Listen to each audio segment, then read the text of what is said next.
Tissue. तो tissue किसे कहते हैं? ग्रुप ऑफ सेल जो कि स्ट्रक्चर में सिमिलर होती है और कोई पर्टिकुलर फंक्शन को परफॉर्म कर रहे हैं। मतलब व्हाट इज़ द टिश्यू? तो सिंपल डेफिनेशन क्या देते हैं? ग्रुप ऑफ सेल्स जो कि स्ट्रक्चर में सिमिलर होती हैं। ठीक है, स्ट्रक्चर में क्या होंगी? सिमिलर होंगी और ये एक पर्टिकुलर फंक्शन को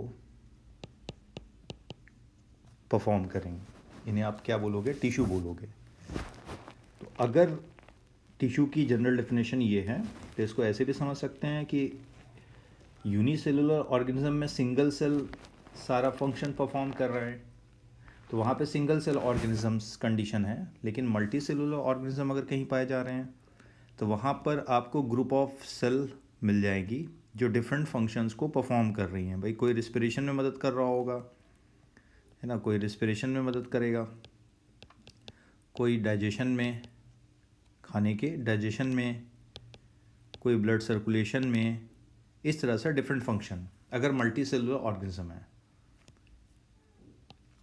अब टाइप्स ऑफ टिश्यू की बात करें, कितने टाइप्स होते हैं टिश्यू के? तो on the basis of category of organism दो तरह के टिश्यूज़ हम लोग पढ़ते हैं मल्टी सेलुलर ऑर्गेनिज्म में। एक तो प्लांट टिश्यूज़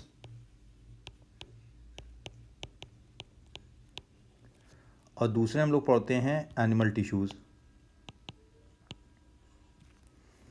दूसरे हम लोग क्या पढ़ते हैं? Animals tissues.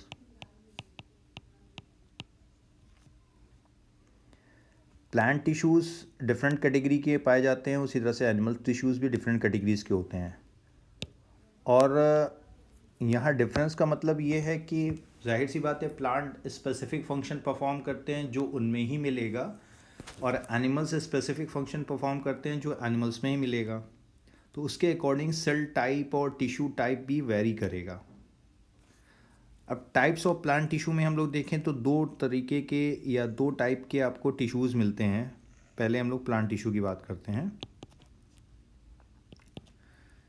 Number one, meristematic tissue. Number one आपको कौन सा मिलेगा?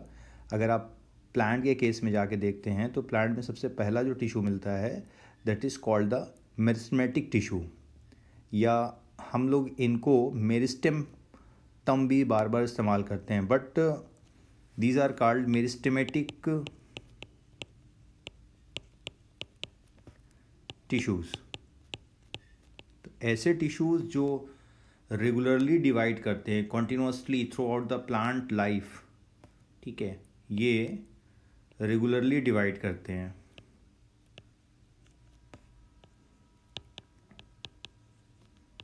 तो इन्हें हम लोग क्या बोलते हैं? Meristematic tissue. वहीं दूसरे ऐसे टिश्यूज़ हैं जो एक पर्टिकुलर टाइम के बाद डिवाइड नहीं करते हैं, जब वो मैच्योर हो जाते हैं। इन टिश्यूज़ को हम लोग बोलते हैं परमानेंट टिश्यूज़। अब मेरिस्टेमेटिक टिश्यूज़ की भी लोकेशन अलग अलग है प्लांट में, और इनके टाइप्स भी अलग अलग हैं। जैसे तीन कैटेगरी यहाँ पर हम लोग नॉर्मली पढ़ते हैं। पहला है एपिकल मेरिस्टेम। एपिकल मेरिस्टेम, तो नाम से समझ में आ रहा है कि जो अपर पार्ट है प्लांट का, चाहे वो स्टेम वाला पार्ट हो या रूट वाला पार्ट हो, उसके एपिकल पोर्शन पे, एंटीरियर मोस्ट पोर्शन पे, मतलब अगर ये प्लांट बॉडी है, सपोज करते हैं इस तरह से, ये रूट निकला हुआ है और that is the leaf and that is the stem tip. ये क्या है? स्टेम टिप है। तो यहाँ पर जो टिश्यू आपको मिल रहा है this is called apical tissue. This is called apical tissue. और इसी तरह से अगर हम लोग रूट वाले पार्ट पे देखें, दिस इज़ द रूट, इसका जो एपेक्स वाला पार्ट है यहाँ पर भी आपको एपिकल टिश्यू मिलेगा। फ़र्क क्या है? दोनों में, एक रूट पे पाया जा रहा है तो इसको बोलते हैं रूट एपिकल मेरिस्टेम, और जो शूट या स्टेम के टिप वाले पोर्शन पे पाया जाता है इसको बोलते हैं शूट एपिकल मेरिस्टेमेटिक टिश्यू। या शॉर्ट में हम लोग दो टाइप डिवाइड कर सकते हैं, एक तो हो जाएगा शूट एपिकल मेरिस्टेम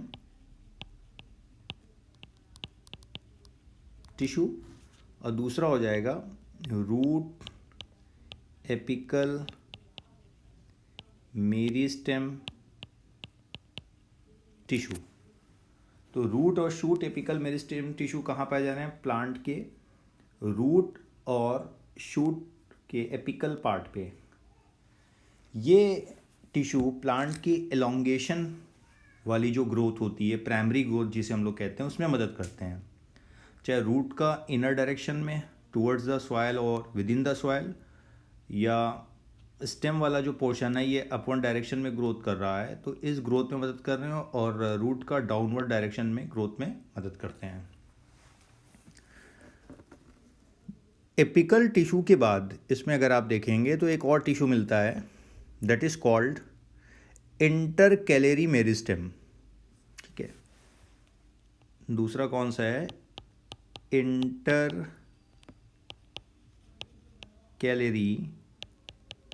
मेरिस्टेम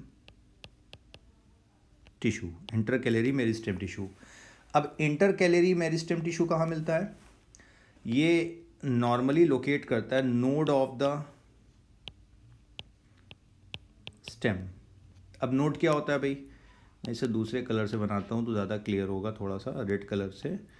ये सपोज़ कीजिए एक प्लांट है, प्लांट में ये लीफ इस तरह से निकली हुई है, ठीक है, हालांकि ग्रीन कलर शो करना चाहिए था लेकिन डिफ्रेंशिएशन करने के लिए हम इस तरह से बना रहे हैं। तो ये वाला पार्ट जो है जहाँ से लीफ अराइज हो रही है, ठीक है, जहाँ से लीफ अराइज हो रही है इस वाले पॉइंट से, this part is called node. ठीक है, जहाँ से लीफ ओरिजिनेट हो रही है, ग्रोथ कर रही है इस स्टेम से, दैट इज़ द स्टेम, ये स्टेम है। और जहाँ से लीफ अराइज कर रही है इसे नोड बोल रहे हैं। दो नोड के बीच का जो पोर्शन है, यानी ये वाला नोड और ये नोड, इसको हम लोग नाम देते हैं इंटर नोड। तो नोड वाले पोर्शन पे कौन सा टिश्यू आपको मिल रहा है, इसे क्या नाम हम लोग दे रहे हैं? Intercalary meristem. ठीक है, क्या नाम दे रहे हैं? Intercalary meristem. नेक्स्ट आते हैं इसके बाद तीसरा, थर्ड। तो थर्ड कैटेगरी जो अपनी है वो है lateral meristem. Lateral meristematic tissue या लैटरल मेरिस्टेम कहेंगे। ये प्लांट के रूट और स्टेम में, ठीक है, ये कहाँ प्रेजेंट होता है? प्लांट के रूट और स्टेम के लैटरल पार्ट में। और जो प्लांट की जो चौड़ाई होती है जिसे हम लोग गर्थ कहते हैं, अब गर्थ को कैसे समझेंगे? मान लीजिए कि ये एक प्लांट है, ठीक है, ये एलोंगेशन कर रहा है डाउनवर्ड डायरेक्शन में और अपवर्ड डायरेक्शन में। डाउनवर्ड डायरेक्शन में क्या ग्रोथ हो रही है? रूट की, और अपवर्ड डायरेक्शन में किसकी ग्रोथ हो रही है? शूट की। तो इनिशियल ग्रोथ क्या होगी? प्लांट इस तरह से ग्रोथ करना शुरू करेगा। जब प्लांट की ग्रोथ इलोंगेशन में कुछ हो जाती है तो अब क्या होता है, ये डायमीटर इसकी इंक्रीज करेगी। तो ये टिश्यू कहाँ मिलते हैं? इस पॉइंट पर मिलेंगे, इस पॉइंट पे। तो अब ये क्या होगा? ग्रोथ कुछ इस तरह से हो जाएगी, ठीक है, इस डायरेक्शन में इसकी विड्थ जो है रूट की और स्टेम दोनों की बढ़ जा रही है इस डायरेक्शन में, चौड़ाई जिसे कहते हैं आसान भाषा में, लेकिन टर्मिनोलॉजी यूज़ होती गर्थ, GIRTH, गर्थ इंक्रीज हो रही है। तो लेटरल मेरिस्टेम रूट और स्टेम के लेटरल साइड में पाए जाते हैं। कहाँ पे पाए जाएंगे? इस जगह पर मिल रहे हैं, इस पॉइंट पर, ठीक है, इस पॉइंट पर। इन्हें हम लोग क्या बोल रहे हैं? Lateral meristem. तो ये किस में मदद कर रहे हैं? ये मदद करते हैं इंक्रीज ऑफ गर्थ, GIRTH। एक तरह से इसको हम लोग सेकेंडरी ग्रोथ भी बोलते हैं, सेकेंडरी ग्रोथ बोलते हैं। तो 3 कैटेगरी हम लोगों ने देखी मेरिस्टेमेटिक टिश्यू की, एपिकल मेरिस्टेम, इंटरकैलरी मेरिस्टेम और लेटरल मेरिस्टेम। पास आएगा वो है परमानेंट टिश्यू। कौन सा टिश्यू है? Permanent tissue. तो परमानेंट टिश्यू का फॉर्मेशन एक्चुअली होता किससे है? मेरिस्टेमेटिक टिश्यू से ही होता है। किससे होता है? मेरिस्टेमेटिक टिश्यू से ही होता है। ठीक है। जब मेरिस्टेमेटिक टिश्यूज डिवाइड होते हैं, सपोज ये एक सेल है, ये डिवाइड होती है, 2 सेल बना रही है। ठीक है, ये कैसी सेल है? This is the meristematic cell. ये मेरिस्टेमेटिक सेल है और 2 डॉटर सेल बना रही है। एक सेल फिर से डिवाइड कर जा रही है, 2 डॉटर सेल बनाती है। लेकिन एक सेल जो है ये डिवाइड नहीं कर रही। अब ये डिवाइड नहीं कर रही, बल्कि ये एक अलग तरह की सेल में कन्वर्ट हो जा रही है।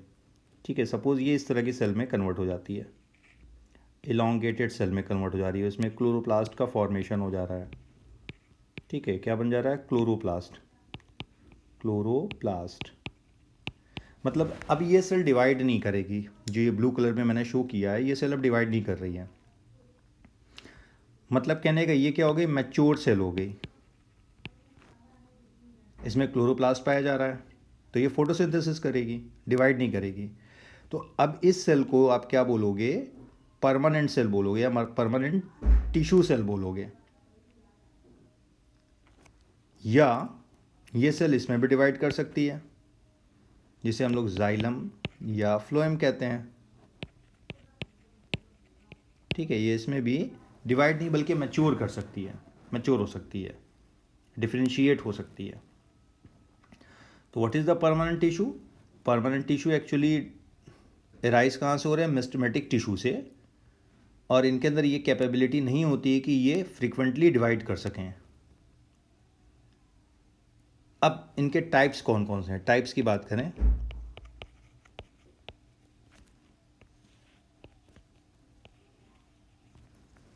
तो परमानेंट टिश्यू के 2 टाइप हैं। Simple permanent tissue, simple permanent tissue, और दूसरे हैं complex permanent tissue. Simple permanent tissue वो टिश्यू होते हैं जिनमें एक ही तरह की सेल पाई जाती है। Means they are composed of single types of cell. भाई कॉम्प्लेक्स परमानेंट टिश्यू क्या होते हैं? They are composed of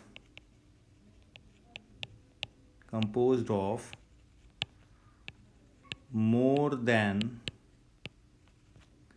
one type of cell, right? अब इनकी भी अलग अलग कैटेगरी है। इनकी भी अलग अलग कैटेगरी है। कौन कौन सी कैटेगरी है? जैसे शॉर्ट में हम लोग इसको लिख सकते हैं PCS।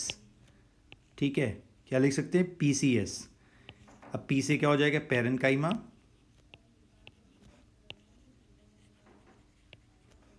C से क्या हो जाएगा? कॉलेनकाइमा। और S से क्या हो जाएगा? स्केलेरेनकाइमा। ठीक है, P से पैरेन्काइमा, C से कॉलेनकाइमा, और लास्ट वन जिसे हम लोग कह रहे हैं दैट इज कॉल्ड द स्केलेरेनकाइमा। तीनों का अपना अलग अलग डिफरेंस है। ठीक है, तीनों का अपना अलग अलग डिफरेंस है। चाहे आप पैरेन्काइमा की बात करें, कोलेनकाइमा की बात करें, या लास्ट वन जिसे हम लोग स्केलेरेनकाइमा कह रहे हैं। क्या बोल रहे हैं? Sclerenchyma. Parenchyma are the living tissue. ये क्या होते हैं, लिविंग टिश्यू होते हैं। और इनके भी अलग अलग टाइप होते हैं। जैसे अगर हम टाइप की बात कर लें, इनको हम लोग एरेनकाइमा और मैं चलिए इसी कलर से लिखता हूँ, क्लोरेनकाइमा में डिफ्रेंशिएट कर सकते हैं। एरेनकाइमा ऐसे पैरेनकाइमेटस टिश्यू हैं जिनकी खासियत ये होती है कि इनमें एयर कैविटीज़ प्रेजेंट होती हैं, लार्ज एयर कैविटीज़। ठीक है, एरेनकाइमा में क्या होते हैं, मैं कलर चेंज ही कर लेता हूँ।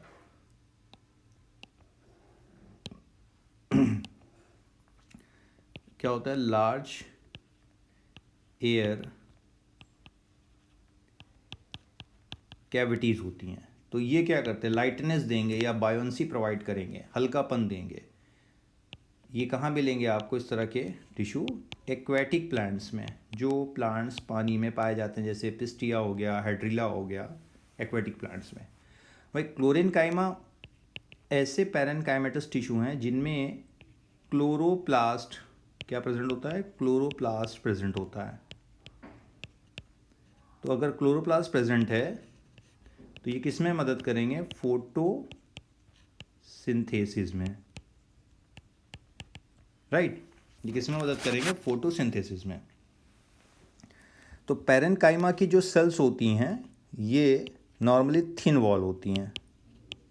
क्या होती है, थिन वॉल होती हैं और सेल्यूलोजिक होती हैं। इनमें सेल्यूलोज का डिपोजिशन होगा। नॉर्मली सारी सेल वॉल में ऐसा नहीं है कि सेल्यूलोज नहीं होगी, सेल्यूलोज तो होगी ही, लेकिन ये नॉर्मली अनस्पेशलाइज सेल्स होती हैं और लूजली भी अरेंज हो सकती हैं या कंपैक्टली भी अरेंज हो सकती हैं। दोनों कंडीशन हो सकती है इनके साथ। अगर ये लूजली अरेंज्ड हैं, if they are loosely arranged,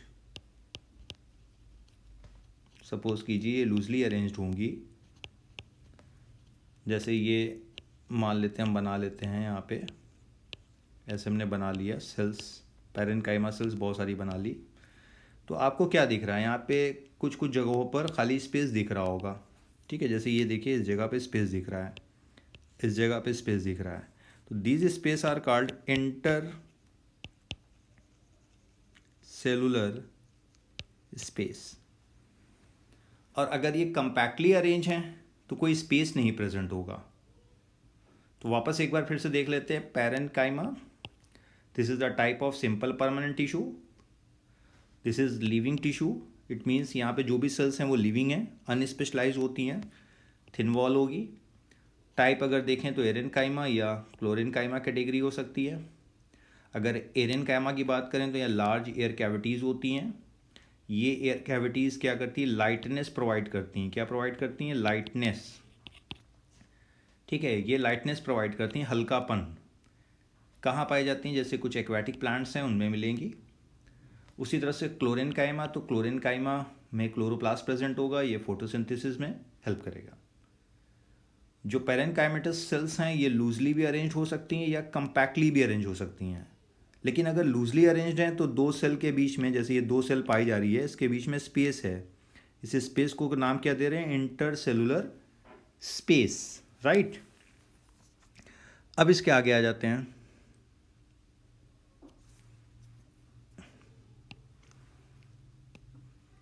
मैं कलर थोड़ा सा चेंज कर दूं, एक ही कलर चल रहा है, थोड़ा सा आप लोगों को डिफरेंट कलर मिले।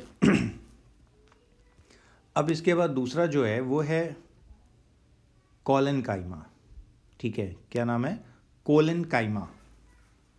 वापस आते हैं हम लोग, collenchyma, this is another type of tissue in case of simple permanent tissue. ये क्या है, सिंपल परमानेंट टिश्यू का ही एक टाइप है।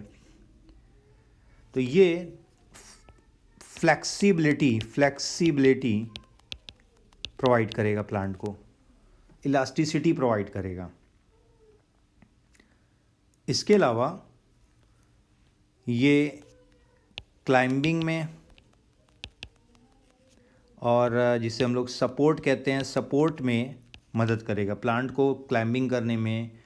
जैसे क्लाइंबिंग टेंड्रिल फॉर्मेशन होता है, टेंड्रिल फॉर्मेशन आपने टेंड्रिल देखा होगा, जैसे पी प्लांट है या कुकुरबिटेसी प्लांट है। सपोज़ ये स्टेम है और स्टेम से ये इस तरह का स्ट्रक्चर, नॉर्मली इस तरह का स्ट्रक्चर इस तरह से निकलता है, that is called tendril, spring leg structure.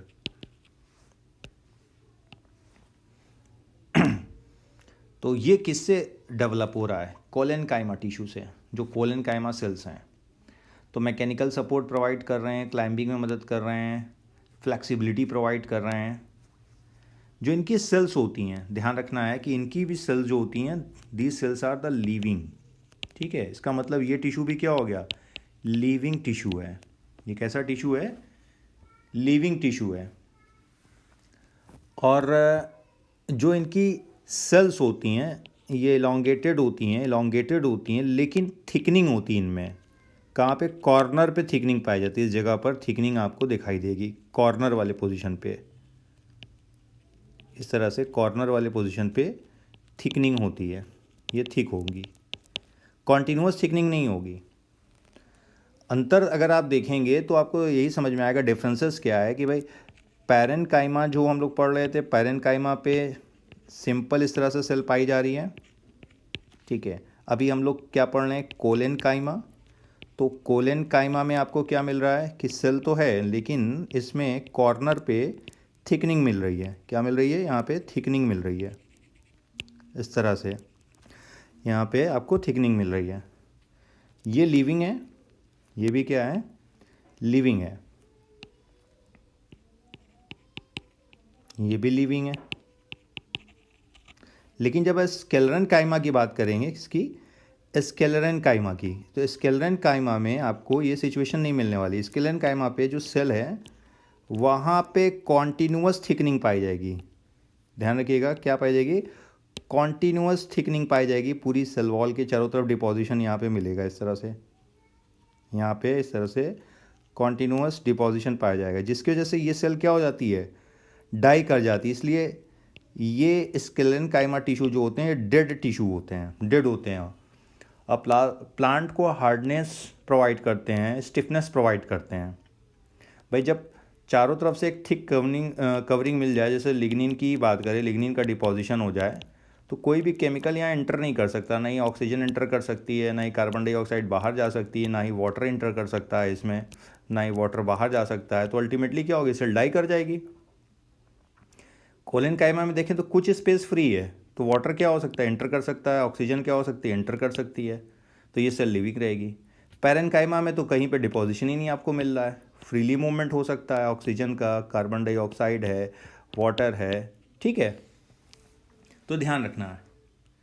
तो कोलेनकाइमा पे वापस आते हैं। फ्लेक्सिबिलिटी प्रोवाइड करती है, क्लाइंबिंग में मदद कर रही है, मैकेनिकल सपोर्ट दे रही है, लिविंग टिश्यू है। क्यों लिविंग टिश्यू है ये भी हम लोगों ने देखा। अब इसके बाद तीसरा आ जाते हैं हम लोग, थर्ड, स्केलेरन काइमा पे। तो स्केलेरन काइमा आर द, लोग किसकी बात कर रहे हैं? थर्ड, स्केलेरन काइमेटस टिश्यू पे। स्केलेरन काइमा, स्केलेरन काइमा में की कहानी क्या है? स्केलेरन काइमा डेड है, this is the dead tissue. ठीक है, प्लांट को हार्डनेस एंड स्टिफनेस प्रोवाइड करेगा। ठीक है, और कहाँ प्रेजेंट होता है नॉर्मली? ये आपको स्टेम में अराउंड वैस्कुलर बंडल प्रेजेंट होगा,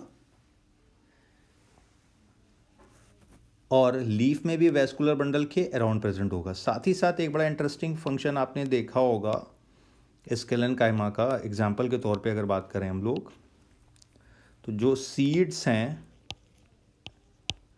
इसके अलावा नट्स में जो उनकी आउटर कवरिंग होती है, जैसे आप वॉलनट की बात करें, वॉलनट की, तो वॉलनट की जो कवरिंग होती है वो काफ़ी ज़्यादा हार्ड और स्टिफ होती है। तो ये किसकी बनी होती है? स्केलेरन काइमा की। तो इस वीडियो में हम लोगों ने आज टिश्यू के टाइप में एनिमल टिश्यू तो अभी उन्होंने नहीं कवर किया है, बट प्लांट टिश्यू में हम लोगों ने सिंपल परमानेंट टिश्यू तक कवर कर लिया, मेरिस्टेमेटिक टिश्यू तक कवर कर लिया। नेक्स्ट वीडियो में हम लोग कॉम्प्लेक्स परमानेंट टिश्यू की बात करेंगे और उसके बाद हम लोग एनिमल टिश्यू की बात करेंगे। तो 2 से 3 लेक्चर या 2 से 3 वीडियोस में हम लोग इसे कवर कर लेंगे।